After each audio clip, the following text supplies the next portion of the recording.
Hey YouTubers, welcome back to Desert Have a Garden. Today I am going to show you when and how to harvest Wonderberries. Now, Wonderberries I grew in the garden last year, but I didn't actually plant any this year. However, because of all the berries that had dropped last year, I had plants that popped up all over, and these actually ended up taking over my herb garden that I had in this pot. So none of the plants that I planted have survived, though the volunteer plants have. So it's Wonderberries, there's a tomato plant, and there's one amaranth plant right there. But that's all that has remained. So Wonderberries, when they start putting on their fruit, they look like this right here. So they're green.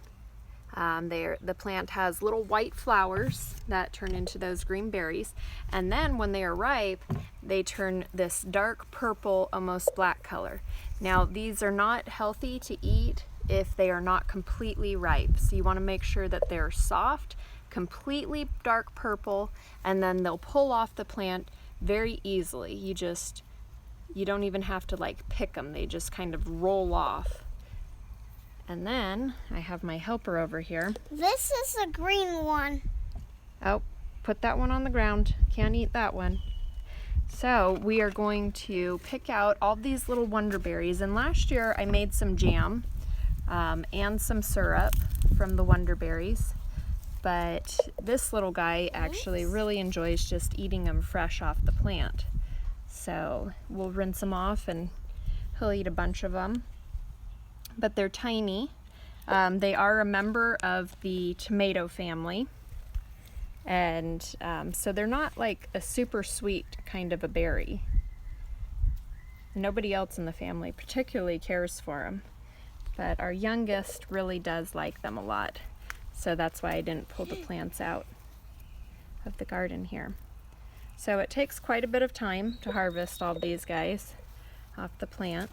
And it continually puts on the fruit throughout the summer, so it actually survives in our heat and then continues to put on more and more fruit. There's some down here. Yes, they're everywhere. You go ahead and grab them.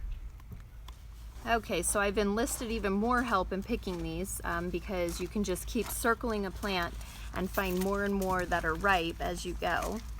But I did want to show you what the seeds look like in these things. So they're very small. Okay, so here is a Wonderberry, and if you pop it, look at all those seeds. So you can see why I have volunteers pop up. So it doesn't take much in the way of Wonderberries falling on the ground for more plants to pop up next year. So I actually don't even save any of these seeds, and I just wait and see where they pop up all over the place for the next year. These are very heavy producing plants. As you can see, they just cover in berries all over the place.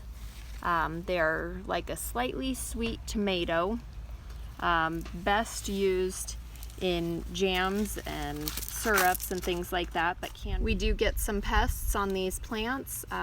Primarily it's white flies, and I spray them with neem oil in order to help keep the white flies under control. But otherwise it's a very hardy plant. Nothing seems to take it out, and they do very well in our high heat. So if you enjoyed this video, give me a thumbs up and subscribe for more updates in the future.